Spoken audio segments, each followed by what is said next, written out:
ये वाला आपका यूएसबी पोर्ट है। देखो इसकी 4 पिनें आपको दिख रही होंगी, ये चारों पिनें दिख रही। सबसे पहले हम देखो मल्टीमीटर में एक एक करके वोल्ट चेक करते हैं। वैसे ये पॉजिटिव, तो UV3 जो आईसी है इसकी देखो पिन डिटेल क्या आ रही है। सबसे पहले हम इसकी आउटपुट पिन पर वोल्टेज चेक करते हैं। क्या चेक करते हैं? 6 7, ये 3 क्या है? आउटपुट पिन है।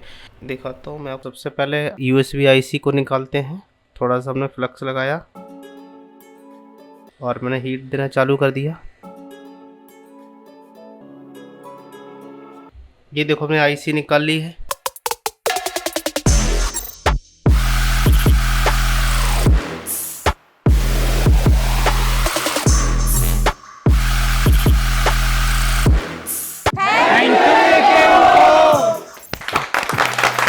देखो जो हमारे पास अभी एक लैपटॉप का बोर्ड है, इसमें यूएसबी नॉट वर्किंग है। क्या है? यूएसबी वर्क नहीं कर रहा है। तो मैं आपको सबसे पहले दिखाता हूँ कि ये आपका यूएसबी पोर्ट है।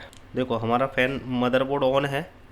मदरबोर्ड ऑन का मतलब देखो फ़ैन कंटिन्यूसली मूव कर रहा है, ठीक है। और मदरबोर्ड ऑन होने के बाद हम देख रहे हैं इसमें सबसे पहले हमने इसको कार्ड लेवल पर डायग्नोस कर लिया है, यानी ड्राइवर वगैरह सब उसमें चेंज करके देख लिए, विंडोज़ वगैरह एक बार सब कुछ कर लिया है, लेकिन अभी यूएसबी काम नहीं कर रहा है। जब हमने बोर्ड खोल ओपन करके देखा तो इसमें यूएसबी पोर्ट पर 5 वोल्ट नहीं बन रहे हैं, ठीक है ना। तो देखो मैं आपको दिखाता हूँ, यूएसबी पोर्ट है, ये वाला आपका यूएसबी पोर्ट है। देखो इसकी 4 पिनें आपको दिख रही होंगी, ये चारों पिनें दिख रही। सबसे पहले हम देखो मल्टीमीटर में एक एक करके वोल्ट चेक करते हैं। वैसे ये पॉजिटिव की पिन है, मैंने इस पर चेक किया तो कोई वोल्टेज नहीं आया, ठीक है। इधर वाली पिन एक तरफ की ग्राउंड होती है, एक तरफ की प्लस होती है। देखो दोनों कॉर्नर वाली पिन पर वोल्टेज नहीं आ रहा है, ठीक है। तो अब हम इसकी आईसी, इस यूएसबी की आईसी लगी है, उस यूएसबी की आईसी पे जाके देखते हैं। ये आपकी आईसी लगी है तो UV3, ठीक है। तो UV3 जो आईसी है इसकी देखो पिन डिटेल क्या आ रही है। सबसे पहले हम इसकी आउटपुट पिन पर वोल्टेज चेक करते हैं। क्या चेक करते हैं? 6 7, ये 3 क्या है? आउटपुट पिन है। दिखाता हूँ मैं आपको। इसकी देखो 1 इधर है, 4 5 6 6 7 8, ठीक है। अब इस पे चेक करता हूँ मैं वोल्टेज। देखो कोई भी वोल्टेज नहीं आ रहा है, मल्टीमीटर में क्या कोई भी वोल्टेज नहीं आ रहे हैं, ठीक है। लेकिन अब हम चेक करते हैं, अब मैं इसकी चेक करता हूँ इनपुट पे, ठीक है ना। तो इनपुट पे चेक करता हूँ। देखो इसकी इनपुट की कितनी पिन है? Pin number 2 3, pin number 2 3 input की है और पिन नंबर 4 इनेबल है। तो पहले पिन नंबर 2 और 3 पे चेक कर लेता हूँ। सबसे पहले पिन नंबर 6 7 8 पे चेक करता हूँ। देखो कोई वोल्टेज नहीं आ रहे हैं, ठीक है। आउटपुट पे कोई वोल्टेज नहीं है। हमने क्या बताया था? पिन नंबर 2 और 3 इनपुट की है, ठीक है ना।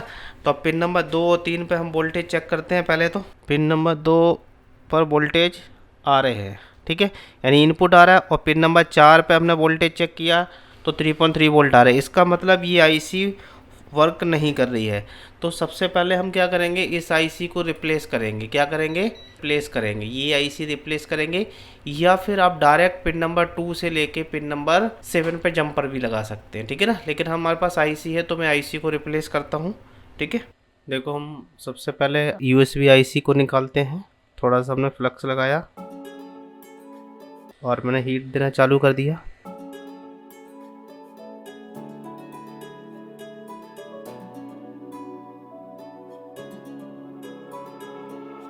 ये देखो हमने आईसी निकाल ली है, ठीक है। अब हम इसको थोड़ा सा क्लीन करेंगे, जब ठंडा हो जाएगा तब क्लीन करेंगे इसको।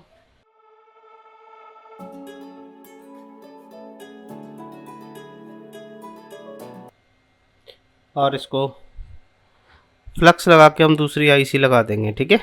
फ्लक्स इम्प्लीमेंट करके ट्रैक सही नहीं होते तो ट्रैक थोड़ा सही कर देते, ठीक है ना।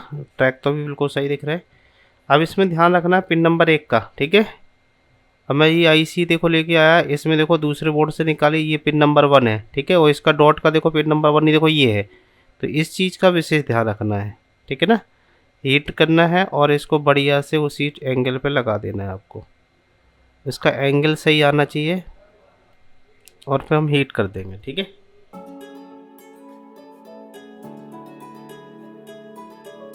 अब इसके बाद हम क्लीन करेंगे।